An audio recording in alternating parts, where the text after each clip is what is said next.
nakatapat na siya. Tapos ayan. Okay, good na.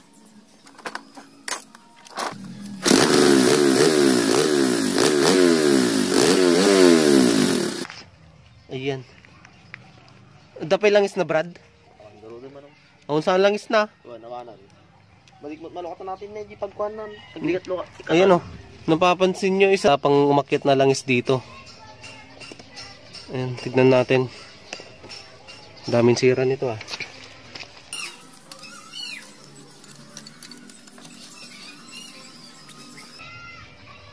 Ito yung spring. Gutin natin yun. Ayan, natanggal na natin. Papansin nyo, wala na siyang goma. Ayan o. Pero try natin tusukin kung ihigpit yung kadena niya. Side nyo, Brad, side nyo. Itumba yung baset.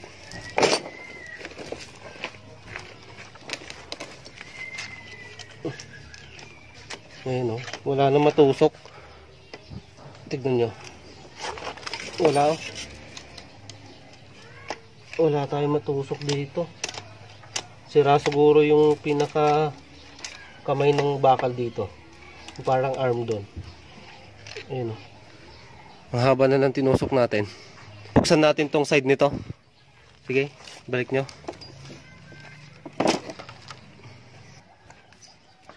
Hirap na.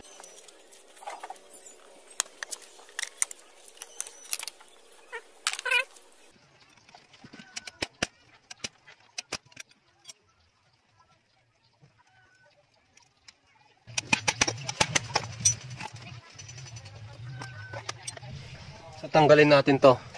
Silipin natin yung loob nito.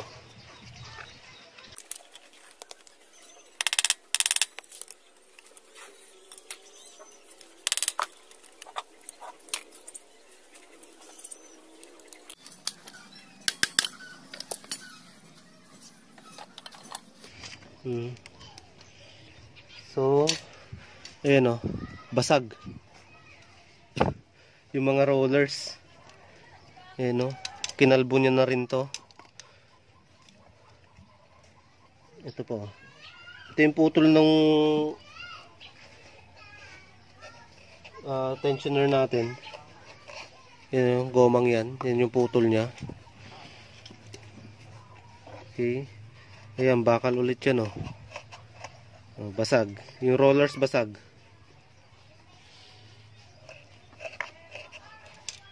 Ayan.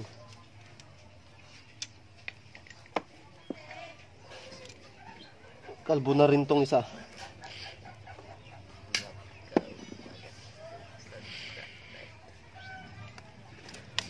So palitan lahat to.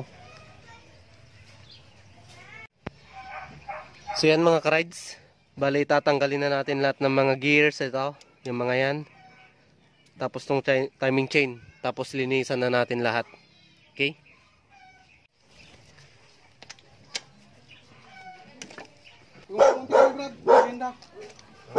Ayan.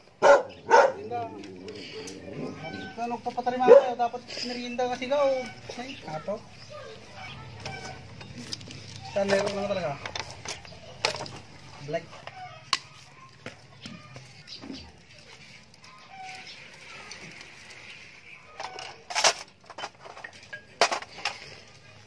So ito lahat yung mga gears natin. Yung isa talaga basag.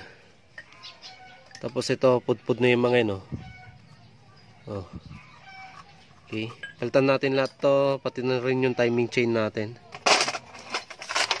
Yan, automatic ito, wala na rin to.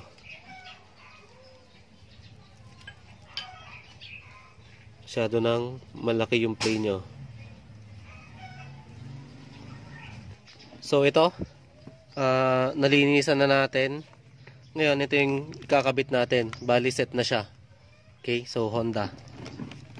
Pang XRM 110 to.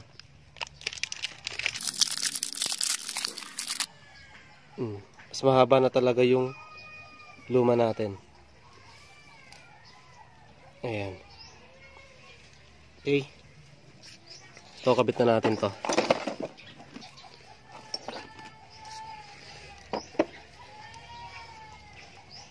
Tapos ito ilalagay natin una, dapat yun dito sa gitna.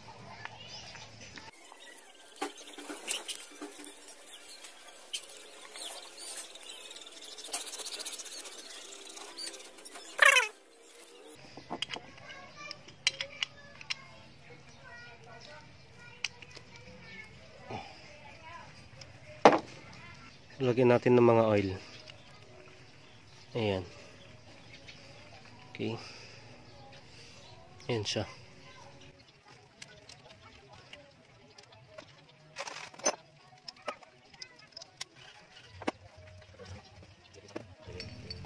So sa loob yung washer.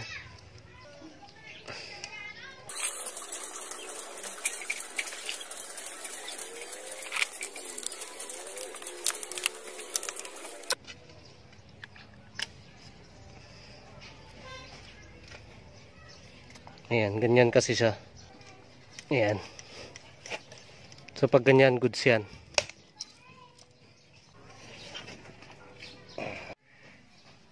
Lalagay na natin tong timing natin. Timing sprocket.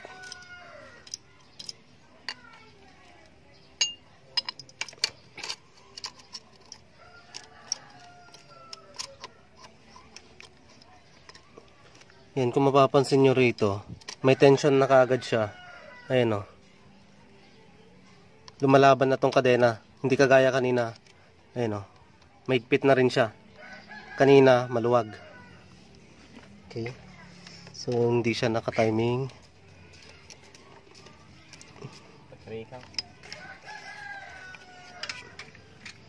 So, isang ngipin.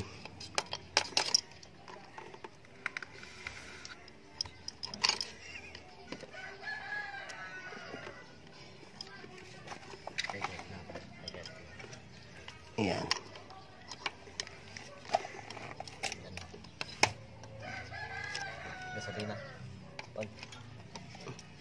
Okay. So, timing mark, then punch hole, dapat tapat. Lagay natin tong bolt natin.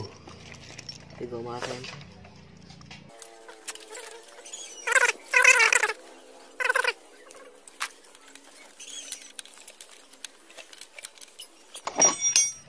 Paluin lang natin konti.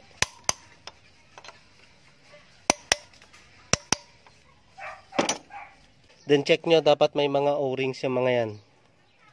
Baba. Sa taas saka baba. Tapos pinaltan na rin natin tong O-rings nito. Ayan. Siyempre wag kayo maglalagay ng pandikit.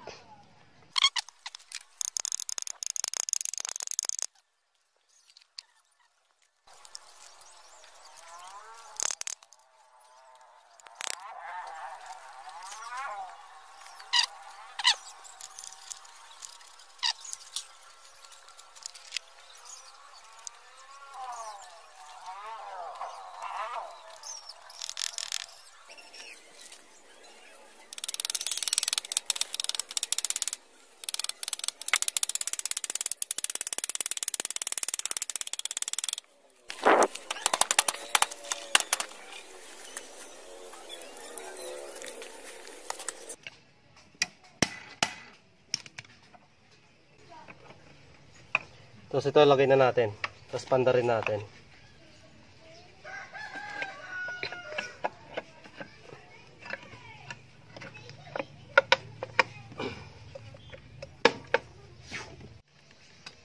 Pitan na natin.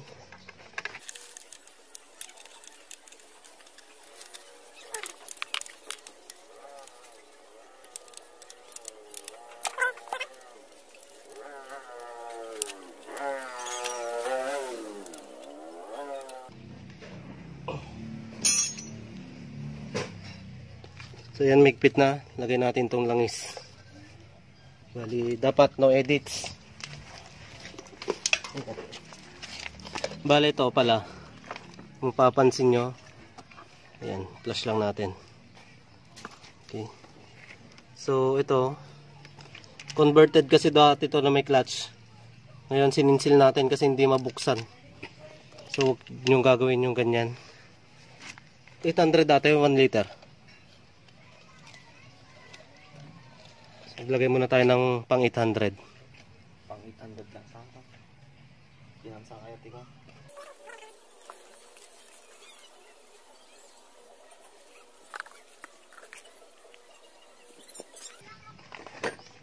Yan. Tapos, bali, kick muna natin. Sige lang boy, kick mo lang. Huwag muna natin paanda rin.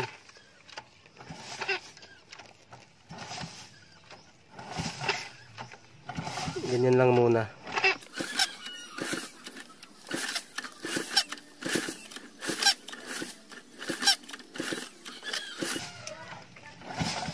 Hintayin natin umakyat yung langis dito sa ulo.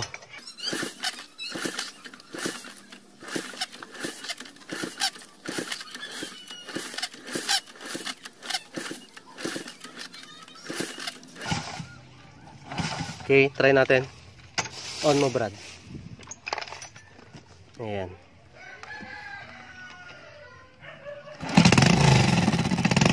Up. So, okay na. Sara lang natin to. Goods na lahat.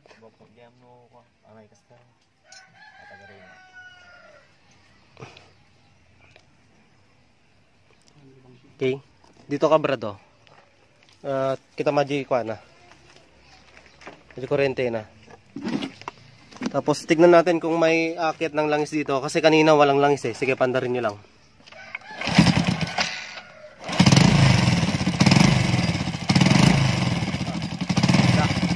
So yan, meron na. Patayin nyo. Ayan, meron na siyang langis. So kanina walang tumulo man lang dyan. So ito, goods na to. Okay. So yan mga ka-rides. Pansin nyo rin na tahimik na rin yung makina niya. Bale ito, sara na natin lahat. Tapos pandarin ulit natin.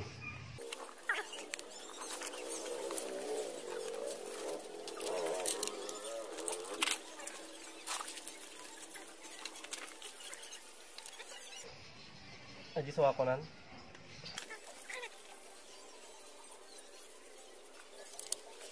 So pandarin natin. Check natin kung maingay pa.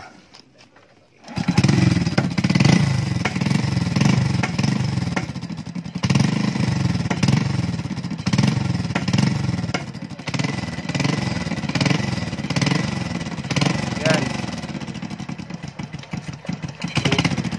Tahimik na yung makina. Goods na. So ayan, naniniwala na kayo na singaw na to. Kasi doon pa lang, konting pihit pa lang sa magneto natin, maririnig nyo na yung singaw galing sa valve. Okay?